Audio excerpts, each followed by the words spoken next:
Hello student, मैं विकास आप सभी का एग्जाम मंथन 24/7 यूट्यूब चैनल पर स्वागत करता हूं। तो आज का हमारा टॉपिक है वेदों के ऊपर क्वेश्चंस। लास्ट वीडियो में हमने एंशिएंट इंडिया का एक टॉपिक है वेद, उस पर बात की थी, बहुत अच्छे से कंप्लीट किया था इस टॉपिक को। तो आज हमारी बारी है उसके ऊपर क्वेश्चन करने की। चाहे ज्योग्राफी हो, हिस्ट्री हो, पॉलिटी हो, कोई सब्जेक्ट हो, उस पर हम क्वेश्चन लेकर चल रहे हैं हर टॉपिक के बाद। उससे क्या होगा, आपकी प्रिपरेशन जो है वो एग्जाम के मकसद से अच्छी होगी, खुद के मकसद से नहीं। ठीक है, हमें एग्जाम के मकसद से करना है कि किस प्रकार एग्जामों में क्वेश्चन पूछे जाते हैं और प्रीवियस ईयर पूछे गए हैं।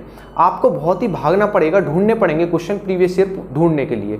ठीक है, तो इसीलिए मैं इकट्ठे करता हूं प्रीवियस ईयर, और हर एक वीडियो के बाद, हर एक लेक्चर के बाद प्रीवियस ईयर क्वेश्चन करा देता हूं जो कि एग्जाम में पूछे गए हैं। कुछ अपनी तरफ से भी ऐड करता हूं जो कि एनसीईआरटी से सीधे सीधे उठाए गए हैं। जो एग्जामों में पूछे गए हैं वो भी एनसीईआरटी से ही पूछे गए हैं, इसी वजह से मैं वहीं से लेता हूं इन क्वेश्चनों को। तो आज का लेक्चर शुरू करते हैं। शुरू करने से पहले मैं आपको बता दूं, जिस स्टूडेंट्स को इनकी पीडीएफ चाहिए क्वेश्चंस की या फिर नोट्स की, वो टेलीग्राम चैनल ज्वाइन कर सकते हैं, जिसकी लिंक डिस्क्रिप्शन में है। तो आइए आज का पहला क्वेश्चन देखते हैं, जो कि हमारा कि सबसे पुराना वेद कौन सा है, यानी सबसे पहले लिखा हुआ वेद कौन सा है। तो आपका आंसर होगा वो है हमारा ऋग्वेद। ऋग्वेद हमारा सबसे प्राचीनतम वेद है, और इसके जो ऋत्विज हैं यानी सबसे बड़े ज्ञाता हैं वो किसे कहा जाता है, तो आपका आंसर होगा होत या होत्रा को कहा जाता है। इसमें कुल 10 मंडल हैं, 10 मंडल हैं यानी 10 चैप्टर हैं। पहला और 10वां मंडल जो है वो सबसे नवीनतम है, ठीक है, सबसे बाद में जोड़ा गया है। और गायत्री मंत्र जो है वो हमारे ऋग्वेद के 3रे मंडल से लिया गया है। और ऋग्वेद में हमारे प्रार्थना से संबंधित श्लोक देखने को मिलते हैं। तो ये बातें बनती थी हमारी ऋग्वेद से। नेक्स्ट क्वेश्चन देखते हैं, वो है कि ऐसा कौन सा वेद है जो कि 2 भागों में विभाजित है। ऐसा कौन सा वेद है जो कि 2 भागों में विभाजित है, तो आपका आंसर होगा वो है हमारा यजुर्वेद। कृष्ण और शुक्ल 2 भागों में विभाजित है, और चारों वेदों में से एकमात्र ऐसा वेद जो कि हमारा गद्य व पद्य दोनों शैलियों में लिखा गया है वो है हमारा यजुर्वेद। और यजुर्वेद में हमें यज्ञों से संबंधित चीजें देखने को मिलती हैं। किसमें? यजुर्वेद में। नेक्स्ट देखते हैं वो है कि ऋग्वेद में कितने मंडल हैं। तो ऋग्वेद में हमारे 10 मंडल हैं और 1028 सूक्तियां हैं। मंडल का मतलब है कि कितने चैप्टर हैं। तो ऋग्वेद में 10 चैप्टर यानी 10 मंडल हैं। 1000 सूक्तियां, 1028 सूक्तियों का मतलब है कि उसमें कितने पैराग्राफ हैं। सूक्तियां मतलब पैराग्राफ। तो ऋग्वेद में कुल 1028 जो हमारे पैराग्राफ और 10 चैप्टर यानी मंडल है। नेक्स्ट देखते हैं वो है यजुर्वेद का ऋत्विज किसे कहा जाता है। यजुर्वेद का ऋत्विज यानी ऋत्विज का मतलब सबसे बड़ा ज्ञाता उस वेद का। और चारों वेदों का ऋत्विज किसे माना जाता है, तो चारों वेदों का ऋत्विज जो है वो ब्रह्मा जी को माना जाता है, भगवान ब्रह्मा को माना जाता है। यहां पर क्वेश्चन पूछा गया है कि यजुर्वेद का ऋत्विज कौन है। तो यजुर्वेद का जो ऋत्विज है आपको याद रखने हैं वो है अथर्वव्यू, ठीक है ना। अथर्वव्यू कहा जाता है किसे, यजुर्वेद के ऋत्विज माना जाता है। नेक्स्ट क्वेश्चन है वो है कि ऋग्वेद के ऋत्विज कौन है। मैंने भी आपको बताया था जो ऋग्वेद के ऋत्विज है वो हमारे होत या होत्रा ऋषि, ठीक है। नेक्स्ट देखते हैं वो है वेदों में सर्वाधिक प्रशंसा किस वेद की गई है। तो वेदों में सर्वाधिक प्रशंसा जो है वो हमारी सामवेद की गई है। सामवेद हमारा संगीत से संबंधित है, सामवेद हमारा संगीत से संबंधित है। इसकी रचना कुरु पांचाल क्षेत्र में मानी जाती है। देखिए जो हमारा ऋग्वेद है उसकी रचना हमारी सप्त सैंधव क्षेत्र में मानी जाती है। सप्त सैंधव क्षेत्र का मतलब है सिंधु व उसकी सहायक नदियां। सिंधु व उसकी सहायक नदियां मतलब सिंधु एक तो हमारी नदी हुई मुख्य नदी, उसकी सहायक नदियां जैसे झेलम, चिनाब, रावी, व्यास, सतलज, इन नदियों के आसपास माना जाता है किसका, जो हमारे ऋग्वेद है। लेकिन जो हमारे बाद के 3 वेद हैं कौन कौन से, यजुर्वेद है, ठीक है, सामवेद है और अथर्ववेद है। इन तीनों की रचना हमारी कुरु पांचाल क्षेत्र में मानी जाती है। जो ऋग्वेद है इसकी रचना का काल 1500 बीसी से 1000 बीसी के मध्य माना जाता है। तो यहां पर क्वेश्चन पूछा गया था कि वेदों में सर्वाधिक प्रशंसा किस वेद की गई है, तो आपका आंसर होगा सामवेद की गई है। और सामवेद में हमें जो संगीत से संबंधित चीजें देखने को मिलती है, श्लोक देखने को मिलते हैं। नेक्स्ट है हमारा किस वेद का कोई भी ऋत्विज नहीं है। किस वेद का कोई भी ऋत्विज नहीं है, तो हमारा अथर्ववेद है जिसका कोई भी ऋत्विज नहीं है, यानी इसका कोई भी ज्ञाता नहीं माना जाता है। दूसरा पॉइंट इससे बनता है कि जादू टोने का जो संबंध है वो किस वेद से है, तो आपका आंसर होगा अथर्ववेद से है। तीसरा पॉइंट यहां से ये बनेगा कि वेद त्रयी के अंतर्गत कौन सा वेद नहीं आता है, तो वेद त्रयी के अंतर्गत हमारा अथर्ववेद नहीं आता है। वेद त्रयी के अंतर्गत हमारे 3 वेद आते हैं, ऋग्वेद, सामवेद और यजुर्वेद। अथर्ववेद हमारा वेद त्रयी के अंतर्गत नहीं आता है, ठीक है। जो अथर्ववेद है हमारा, इसके ऋत्विज हमारे जो अथर्ववेद है इसका कोई भी ऋत्विज नहीं है, ठीक है ना, इसका कोई भी ज्ञाता नहीं है, और ये सबसे नवीनतम वेद है, यानी सबसे बाद में लिखा हुआ वेद है।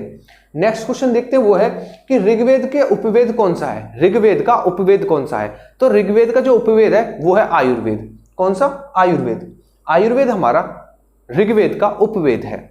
नेक्स्ट देखते हैं, नेक्स्ट क्वेश्चन है कि यजुर्वेद का उपवेद कौन सा है। यजुर्वेद का उपवेद कौन सा है? तो आपका आंसर होगा वो है धनुर्वेद। ठीक है, कौन सा? धनुर्वेद। धनुर्वेद हमारा यजुर्वेद का उपवेद है। तो क्वेश्चन इस प्रकार एग्जाम में पूछा जाएगा, 4 ऑप्शन दे देगा, पूछ लेगा निम्नलिखित में से कौन सा यजुर्वेद का उपवेद है। तो आपको याद रखना है जो यजुर्वेद का उपवेद है वो है धनुर्वेद, जबकि ऋग्वेद का जो उपवेद है वो है हमारा आयुर्वेद। ठीक है, तो ये क्वेश्चन थे हमारे। अब नेक्स्ट देखते हैं, हमारा जो नेक्स्ट क्वेश्चन है वो है कोशित की है किस वेद का ब्राह्मण ग्रंथ है।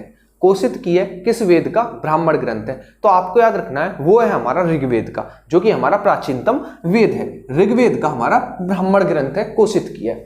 नेक्स्ट क्वेश्चन देखते हैं, वो है कि सामवेद की रचना किस क्षेत्र में मानी जाती है। तो मैंने बताया था आपको सामवेद नहीं बल्कि हमारे बाद के तीनों वेद सामवेद, यजुर्वेद और अथर्ववेद, तीनों की रचना हमारी कुरु पांचाल क्षेत्र में मानी जाती है। तो आपका आंसर होगा सामवेद की जो रचना है वो कुरु पांचाल क्षेत्र में मानी जाती है। नेक्स्ट क्वेश्चन देखते हैं, वो है कि कौन सा वेद वेद त्रयी में नहीं आता है। तो मैंने आपको बताया था वेद त्रयी का मतलब है 3 वेदों का समूह। वेद त्रयी का मतलब है 3 वेदों का समूह, और वेद त्रयी के अंतर्गत हमारे 3 वेद आते हैं। कौन कौन से? ऋग्वेद, यजुर्वेद और सामवेद। वेद त्रयी के अंतर्गत 3 वेद आते हैं, यजुर्वेद, सामवेद और हमारा ऋग्वेद। जो हमारा अथर्ववेद है वो वेद त्रयी के अंतर्गत नहीं आता है। तो क्वेश्चन ये पूछा जाता है कि ऐसा कौन सा वेद है जो कि वेद त्रयी के अंतर्गत नहीं आता है। 4 ऑप्शन में 4 वेद होंगे और उसमें अथर्ववेद भी होगा, इसलिए आपका आंसर होगा अथर्ववेद हमारा वेद त्रयी के अंतर्गत नहीं आता है। तो आपका आंसर होगा अथर्ववेद। नेक्स्ट क्वेश्चन देखते हैं, वो है कि गंधर्व वेद की रचना किसने की थी। तो गंधर्व वेद की रचना जो थी हमारी वो नारद मुनि ने की थी। और गंधर्व वेद किसका उपवेद है? तो आपका आंसर होगा जो हमारा गंधर्व वेद है वो हमारा सामवेद का उपवेद है। किसका? सामवेद का उपवेद है। और सामवेद में हमें किसका वर्णन देखने को मिलता है? तो सामवेद में हमें संगीत का वर्णन देखने को मिलता है। और चूंकि नारद मुनि को हम क्या मानते थे? संगीत का जनक मानते थे, क्योंकि उनके हाथ में वीणा थी, वो बजाते थे वीणा सी, उसके कारण ही नारद मुनि को क्या मानते थे? सामवेद नहीं, संगीत का जनक मानते थे। यही कारण है कि जो हमारा गंधर्व वेद जो कि संगीत से संबंधित है, इसके जन्मदाता यानी इसका जो रचनाकार है वो नारद मुनि को मानते हैं। ठीक है, नेक्स्ट क्वेश्चन देखते हैं, वो है कि शिल्पवेद किसका उपवेद है। शिल्पवेद किसका उपवेद है? तो आपका आंसर होगा अथर्ववेद। अथर्ववेद का उपवेद हमारा शिल्पवेद। ठीक है, तो क्वेश्चन इस प्रकार पूछा जाता है कि शिल्पवेद निम्नलिखित में से किसका उपवेद है। 4 वेद होंगे ऑप्शन में, तो आपका आंसर होगा अथर्ववेद। नेक्स्ट क्वेश्चन देखते हैं, वो है कि सामवेद के ऋत्विज किसे माना जाता है। सामवेद के ऋत्विज किसे माना जाता है? तो आपका आंसर होगा उद्गाता। उद्गाता को सामवेद के ऋत्विज माना जाता है। जबकि ऋग्वेद का ऋत्विज किसे माना जाता है? तो ऋग्वेद के हमारे होत्या होत्रा, और यजुर्वेद के हमारे अधर्व्यु, सामवेद के हमारे उद्गाता, और अथर्ववेद के हमारे कोई भी नहीं है। ठीक है, ये आपको याद रखना है। नेक्स्ट क्वेश्चन देखते हैं, वो है कि सबसे नवीनतम वेद कौन सा है। सबसे नवीनतम वेद हमारा अथर्ववेद है, जिसमें जादू टोना देखने को मिलता है। इसकी रचना कुरु पांचाल क्षेत्र में मानी जाती है।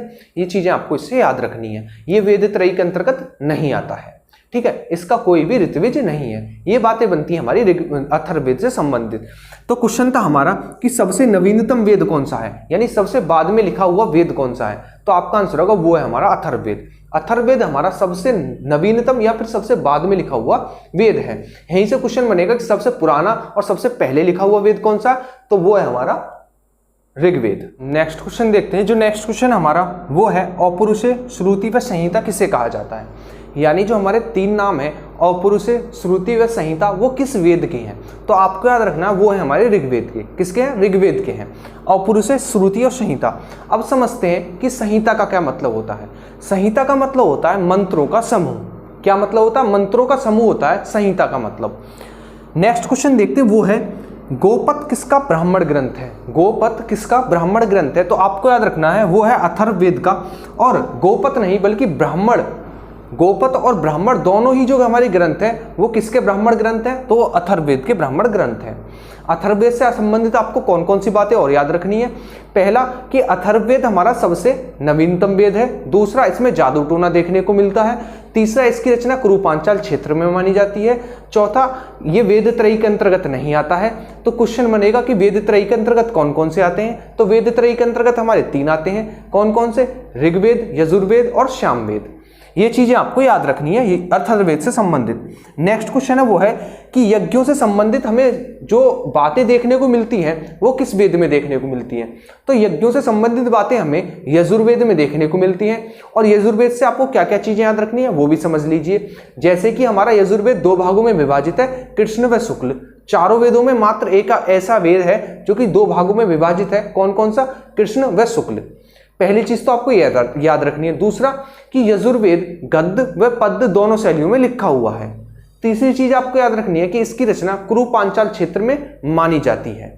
ये चीजें आपको यजुर्वेद से संबंधित याद रखनी है। और जो हमारा क्वेश्चन था वो ये था कि यज्ञों से संबंधित जो बातें हमें कहाँ देखने को मिलती हैं? तो यजुर्वेद में देखने को मिलती हैं। नेक्स्ट देखते हैं वो है कि शिल्प वेद के उपवेद का क्या नाम है? शिल्प वेद का उपवेद मतलब शिल्प वेद किसका उपवेद है? क्वेश्चन है शिल्प वेद किसका उपवेद है? तो शिल्प वेद हमारा जो उपवेद है वो है अथर्ववेद का। और शिल्प वेद के जो रचनाकार माने जाते हैं वो विश्वकर्मा जी माने जाते हैं। कौन? विश्वकर्मा जी माने जाते हैं। किसके रचनाकार? शिल्प वेद के रचनाकार। नेक्स्ट क्वेश्चन है वो है हमारा कि ऋग्वेद के किस मंडल में गायत्री मंत्र देखने को मिलता है? ऋग्वेद के किस मंडल में हमें गायत्री मंत्र देखने को मिलता है? तो आपका आंसर होगा वो है 3rd मंडल। कौन सा? 3rd मंडल। तो आइए समझते हैं कि ऋग्वेद में कितने मंडल है। तो ऋग्वेद में कुल 10 मंडल है। जो पहला और 10वां मंडल है वो सबसे नवीनतम मंडल है, यानी सबसे बाद में जुड़े हुए हैं। इसमें कुल 1028 सूक्तियां हैं। मंडल का मतलब होता है एक प्रकार से चैप्टर और सूक्तियों का मतलब होता है एक प्रकार से पैराग्राफ। यानी ऋग्वेद में कुल 10 चैप्टर और 1028 पैराग्राफ है। इसमें क्या क्या देखने को मिलता है? तो इसमें हमें प्रार्थना से संबंधित श्लोक देखने को मिलते हैं। इसकी जो रचना है वो सप्त सैंधव क्षेत्र में मानी जाती है। सप्त सैंधव क्षेत्र मतलब सिंधु व उसकी सहायक नदियों के आसपास, जैसे कि झेलम, चिनाब, रावी, व्यास, सतलज, इन नदियों के आसपास देखने को मिलती है हमारी ऋग्वेद की रचना। ठीक है। और ऋग्वेद की रचना का काल क्या माना जाता है? तो ऋग्वेद की रचना का काल 1500 BC से 1000 BC माना जाता है। किसका? ऋग्वेद की रचना का काल। नेक्स्ट क्वेश्चन देखते हैं वो है कि ऋग्वेद में कितनी सूक्तियां हैं? तो अभी मैंने आपको एक्सप्लेन किया था कि ऋग्वेद में 1028 सूक्ति यानी पैराग्राफ है और 10 मंडल यानी चैप्टर है। नेक्स्ट और लास्ट क्वेश्चन आज का वो है पंचविश किसका ब्राह्मण ग्रंथ है? तो पंचविश जो हमारा वो सामवेद का ब्राह्मण ग्रंथ है और ना कि पंचविश, जबकि षड्विश और जैमिनी। तो आपको 3 याद रखने हैं सामवेद से, पंचविश, षड्विश और जैमिनी। ये तीनों हमारे किसके ब्राह्मण ग्रंथ हैं? तो आपका आंसर होगा सामवेद के ब्राह्मण ग्रंथ है। सामवेद से आपको क्या क्या चीजें याद रखनी है? पहला कि सर्वाधिक प्रशंसा किस वेद की गई है? तो आपका आंसर होगा सामवेद की। दूसरा, इसकी रचना किस क्षेत्र में मानी जाती है? तो कुरु पांचाल क्षेत्र में मानी जाती है। तीसरी चीज आपको याद रखनी है कि ये किससे संबंधित है? तो ये हमारे जो संगीत है उससे संबंधित है। ठीक है, ये चीजें आपको याद रखनी है। इसका एक उपवेद याद रखना है, गंधर्व वेद, जिसकी रचना हमारी की थी किसने? नारद मुनि ने। तो गंधर्व वेद किसका उपवेद है? तो सामवेद का उपवेद है। तो ये चीजें आपको सामवेद से याद रखनी है। तो ये थे हमारे आज के क्वेश्चंस। सबसे पहले हमने कल पढ़े थे कॉन्सेप्ट्स और आज पढ़े हमने क्वेश्चंस। इसी प्रकार हम पढ़ते रहेंगे, हिस्ट्री नहीं, पॉलिटी नहीं, बल्कि हर एक सब्जेक्ट में पहले कॉन्सेप्ट फिर क्वेश्चंस। जिन स्टूडेंट्स को इस क्वेश्चन की पीडीएफ चाहिए वो टेलीग्राम चैनल ज्वाइन कर सकते हैं, जिसकी लिंक डिस्क्रिप्शन में है। तो इसी प्रकार लगे रहिए मेरे साथ, पढ़ते रहिए और तैयारी को एक अपनी नई दिशा दीजिए, ऐसी दिशा जो कि सरकारी नौकरी की ओर जाती हो, जो कि भ्रमित ना करे आपको। ठीक है, अच्छे से पढ़ेंगे, बहुत ही अच्छे से सब कुछ कंप्लीट करते हुए चलेंगे। ठीक है, एक और चीज याद रखनी है आपको, मैंने पॉलिटी पढ़ाई थी तो उसमें एक 52वां संविधान संशोधन बताया था। कौन सा? 52वां संविधान संशोधन। 52वां संविधान संशोधन जो कि मैंने 1985 में बता दिया था। ठीक है, तो आपको उसको करेक्ट कर लेना है। और 1982 में बताया था तो उसका आंसर 1985 है। ठीक है, तो आपको याद रखना 52वां संविधान संशोधन जो हुआ था वो 1985 में हुआ था। ठीक है, कभी कभी बोलने में गलतियां हो जाती हैं, लिखने में थोड़ी मिस्टेक हो जाती हैं, आदमी है, गलतियां तो होंगी, मनुष्य से गलतियां होती हैं, आपको चीजें याद रखनी है, कभी कभी हो जाती हैं, तो आप उसको ज्यादा बोझ ना समझा करें। ठीक है, उसको करेक्ट कर लिया जाता है, बहुत छोटी छोटी कभी कभी मिस्टेक्स हो जाती हैं। तो आपको याद रखना 52वां संविधान संशोधन हमारा 1985 में हुआ था। एक स्टूडेंट ने कमेंट कर रखा था, उसके लिए थैंक यू जिसने बताया। वो बहुत अच्छा लगा कि स्टूडेंट्स बहुत अच्छे से पढ़ भी रहे हैं, वीडियो को लास्ट तक देख रहे हैं, क्योंकि मेरा लास्ट में था 52वां संविधान संशोधन, लगभग उसने लास्ट तक वीडियो देखी भी, उसके लिए बहुत बहुत थैंक यू। और एक और चीज इस स्टूडेंट ने कमेंट की थी कि हमारा 73वां व 74वां जो संविधान संशोधन था वो हमारा 1992 और 1993 में हुआ था। ठीक है, उसके लिए मैं एक चीज बता देता हूं, वो इसने गलत कमेंट किया था।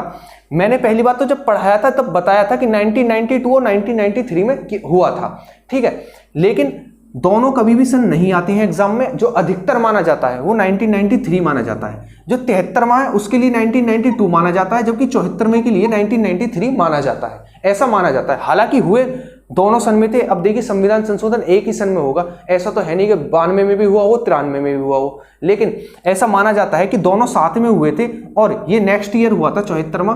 तो आपको दोनों याद रख लेने हैं, सन 1992 और 93 दोनों याद रखने हैं, लेकिन अधिक प्रायोरिटी देनी हो या अधिक या ऑप्शन में 1992 और 1993 दोनों हो तो आपको 1993 लगाना है, 1993 लगाना है। ठीक है, तो ये दो क्वेश्चन थे कौन कौन से। 92वां संविधान संशोधन हमारा 1985 में हुआ था, ठीक है ना, 92वां संविधान संशोधन 1985 में हुआ था, 52वां, ठीक है ना। और जो हमारा 73 और 74 है वो 92, 93 में हुए थे। ठीक है, जो मैंने क्वेश्चन वाली वीडियो है उसमें एक्सप्लेन कर रखा है, ये अच्छे से एक्सप्लेन किया था, तो आपको ये याद रखना है। ठीक है, दो मिस्टेक थी, दो मिस्टेक नहीं, मिस्टेक एक थी बस, ये मिस्टेक नहीं थी, इसे मैंने एक्सप्लेन भी किया था, उसने शायद पूरी वीडियो नहीं देख पाया वो। ठीक है, तो ऐसे ही मैं वीडियो लाता रहूंगा, आपका काम वीडियो को अच्छे से देखना और लाइक करना और कमेंट में बताना कि वीडियो कैसी लगी। जब मैं नेक्स्ट वीडियो लेकर आऊं तब तक आप वेदों की कॉन्सेप्ट वाली वीडियो और क्वेश्चंस को अच्छे से कवर कर लेना, ताकि मैं नेक्स्ट वीडियो लेकर आऊं आपका कॉन्फिडेंस अप रहे पढ़ने के लिए। मिलते हैं नेक्स्ट वीडियो में, तब तक के लिए थैंक यू।